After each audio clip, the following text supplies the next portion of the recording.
22 जनवरी को शिफ्ट 1 में जो पेपर्स हुए थे वो ओरिजिनल पेपर का सॉल्यूशन इस बार हम लेके आए हैं। पिछली बार जो सॉल्यूशंस आपको दिए थे that was memory based questions, और इस बार जो हम लोग दे रहे हैं they are the solutions of original paper. तो आइए एक एक करके इन सभी का सॉल्यूशन देख लेते हैं।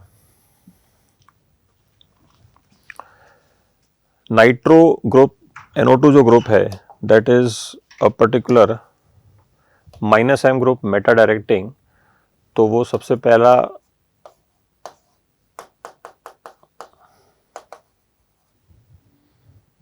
मेटा पोजीशन पे Br+ इंसर्ट कर देगा।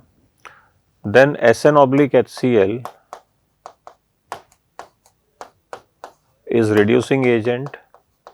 NO2 will be reduced to NH2. This is the formation of diazonium cation.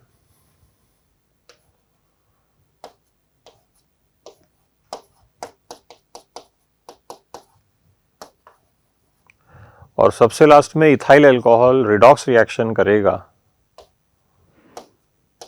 So that is the reduction of diazonium cation. तो यहाँ तो H आ गया, और ये पर्टिकुलर खुद जो मॉलिक्यूल है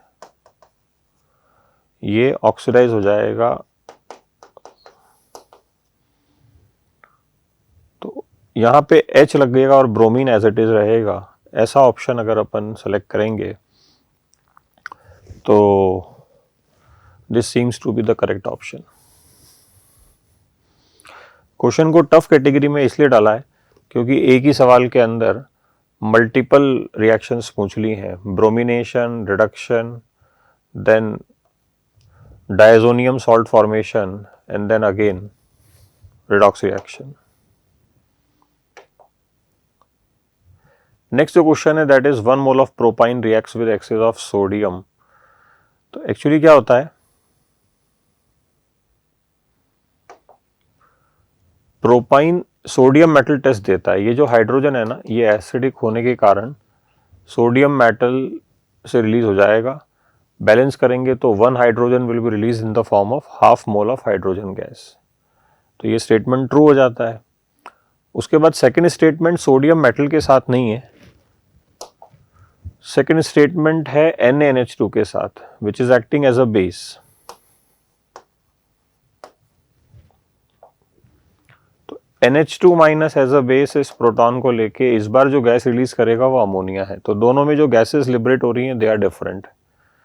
अब इसको 4 मोल के हिसाब से जब अपन सॉल्व करेंगे तो अपने पास 0.4 ग्राम प्रोपाइन अपने पास यहाँ पे आता है। तो उस पॉइंट ऑफ व्यू से अपने को सवाल करना होता है। Next question fact based question है कि which of the following is vitamin. तो बेसिकली जो एस्कॉर्बिक एसिड है दिस इज विटामिन C। तो ये फैक्ट बेस्ड क्वेश्चन है, नॉलेज बेस्ड क्वेश्चन है।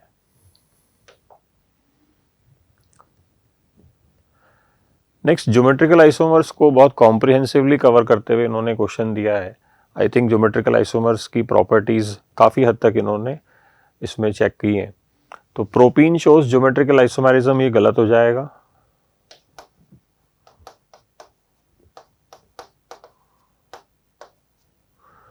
ज्योमेट्रिकल आइसोमेरिज्म शो होने के लिए एटलीस्ट हमारे पास यहाँ 2 डिफरेंट ग्रुप होने चाहिए, बट दोनों एक जैसे ग्रुप हैं तो GI शो नहीं होगा। Trans isomer has identical atoms on opposite side, ये बात सही है क्योंकि अपन कह सकते हैं कि जैसे ब्यूट-2इन के केस में ट्रांस बना लिया मैंने, मान लो।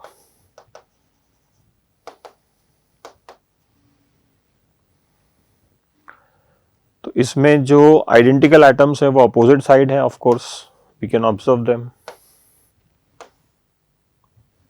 तो इसीलिए ट्रांस आइसोमर हो जाएंगे। cis-2-ब्यूटीन has higher dipole moment than trans-2-ब्यूटीन, ये बात सही है क्योंकि cis-2-ब्यूटीन और trans-2-ब्यूटीन में जब डाइपोल मोमेंट का कंपैरिजन होगा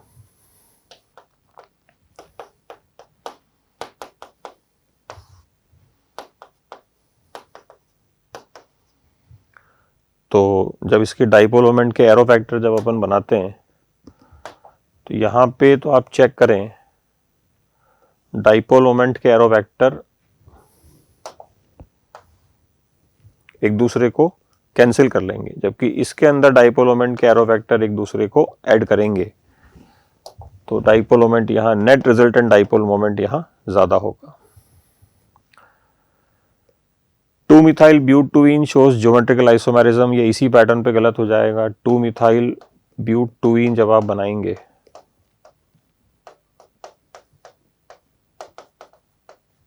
तो ऐसा होगा, और इस बार ये दोनों वैलेंसी सेम है, तो अगेन ज्योमेट्रिकल आइसोमेरिज्म इसमें ऑब्जर्व नहीं होता है।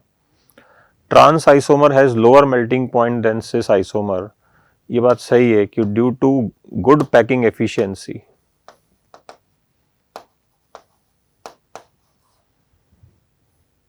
ट्रांस आइसोमर हैज, सॉरी ये बात गलत है, due to good packing efficiency trans isomer का मेल्टिंग पॉइंट ज्यादा होता है, जबकि ये कह रहे हैं कि लोअर होता है। तो उस पॉइंट ऑफ व्यू से जब अपन इसमें करेक्ट स्टेटमेंट देखते हैं तो बी करेक्ट है और सी करेक्ट है, तो बी एंड सी ओनली का ऑप्शन हो जाएगा।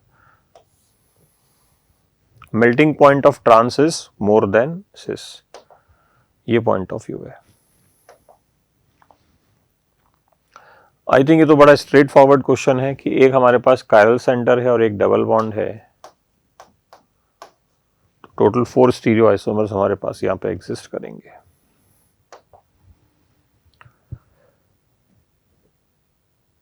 नेक्स्ट है अपने पास एक बहुत ही अच्छा क्वेश्चन है। इस क्वेश्चन की तारीफ मैंने उस समय भी की थी जब इसे हमने मेमोरी बेस पे दिया था, और बिल्कुल सेम क्वेश्चन हमने वहाँ पे भी दिया था।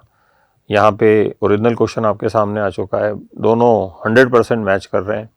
जो एक्सप्लेनेशन मेरा वहाँ था वो एक्सप्लेनेशन यहाँ भी रहेगा कि जनरली 1 डिग्री हैलाइड है तो इसमें SN1 नहीं होना चाहिए, बट SN1 की रेट 1 डिग्री से ज़्यादा एक चीज़ पे डिपेंड करती है। इसमें देखो बहुत क्लियर लिखा हुआ है, SN1 rate is dependent on carb cation stability. अब ये 1 डिग्री जरूर है, बट आप नोटिस करो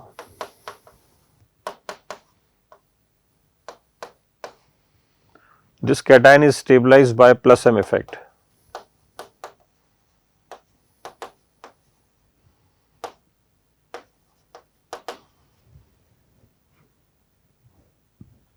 और ये बहुत बड़ा फैक्टर होता है, तो अगर ये बड़ा फैक्टर है तो हम कहेंगे कि यहाँ रेट ऑफ रिएक्शन भी ज्यादा होगी।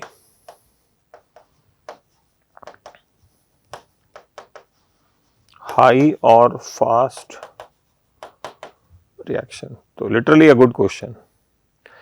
जबकि SN2 की रेट बेसिकली डिग्री पे डिपेंड तो करती है, ये बात सही है, but hindrance is the dominating factor out of the degree. Degree के बहाने हम जो कहना और समझना चाहते हैं वो हिंड्रेंस होता है। तो ये जो नियोपेंटाइल हैलाइड है इसमें ये 1 डिग्री हैलाइड जरूर है,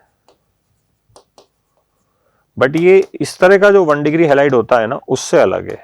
आप इस बात को समझो, क्योंकि ये 1 डिग्री हैलाइड में सिर्फ एक मिथाइल लगा हुआ है, जबकि इस 1 डिग्री हैलाइड में ये जो ग्रुप लगा हुआ है ये एक ही ग्रुप है, बट इसका साइज काफी बड़ा है। तो वो पॉइंट ऑफ व्यू हम लोग शेयर करते हैं। फेलिंग टेस्ट कौन कौन देगा? अगेन फेलिंग टेस्ट ये एल्डिहाइड है, बट ये एक्सेप्शनली नहीं देगा, इस बात को ध्यान रखना है। कीटोन तो वैसे ही नहीं देते हैं, ठीक है। ये अल्फा हाइड्रोक्सी कीटोन है इसलिए देगा,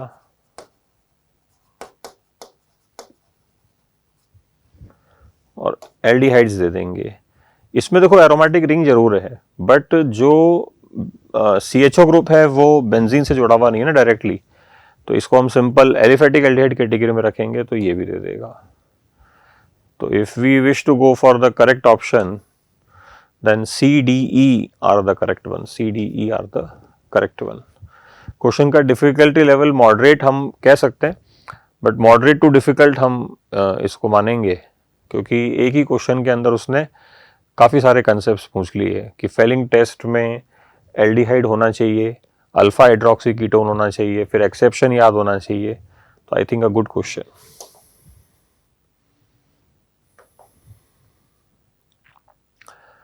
आई थिंक IUPAC नेम का बहुत ही इजी क्वेश्चन है। इन दोनों में सीनियर फंक्शनल ग्रुप COH होता है, तो इस सीनियर फंक्शनल ग्रुप के हिसाब से 6 कार्बन में हेक्सेनोइक एसिड अपने को देखना है। So this seems to be hexanoic acid, एक ही ऑप्शन है। तो इजी क्वेश्चन, अपन इसको इजी टू मॉडरेट मान सकते हैं अगर बच्चों ने थोड़ा पढ़ा है तो। लास्टली अगेन एरोमेटिक में से क्वेश्चन है, SN/HCl NO2 को रिड्यूस कर देगा,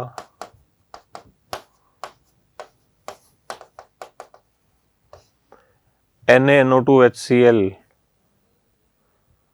बेंजीन डायजोनियम सॉल्ट बना देगा, CuCl2 is sand-mayor reaction,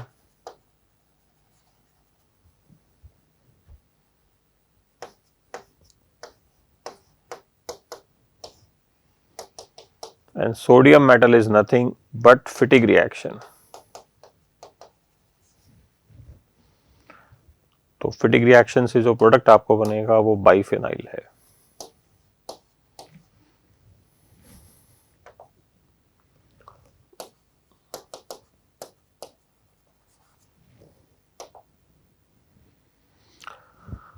next जो हमारे पास क्वेश्चन है that is of quantitative analysis, Carius tube method है। कैरियस ट्यूब मेथड में बेसिकली आपने को एक फॉर्मूला एनसीईआरटी में गिवन है, वो यहाँ डायरेक्टली लग रहा है। तो 143 मिलीग्राम ऑफ AgCl मीन्स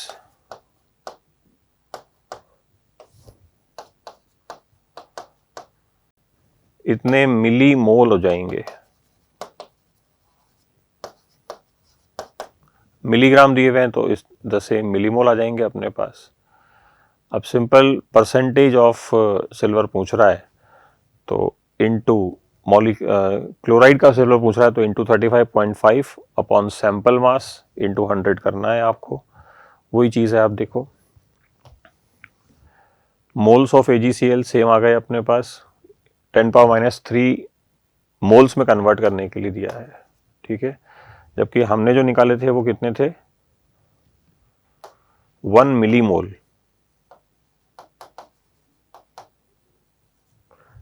एक बार मिलीमोल आ जाएंगे तो the reaction becomes very easy. The millimole into 35 upon the sample mass into 100, तो सिंपल परसेंटेज अपने पास यहाँ पे आ जाती है। ये 10⁻³ का फैक्टर क्यों रखा, इस चीज़ को कई बार बच्चे पूछते हैं। तो अगेन ये मिलीग्राम में दे रखा है, इसलिए रखा हुआ है ग्राम्स में कन्वर्ट करने के लिए। तो ये है बच्चों अपने पास फर्स्ट पेपर जो फर्स्ट शिफ्ट को हुआ था उसका ओरिजिनल ऑथेंटिक पेपर का ऑथेंटिक सॉल्यूशन। Thank you.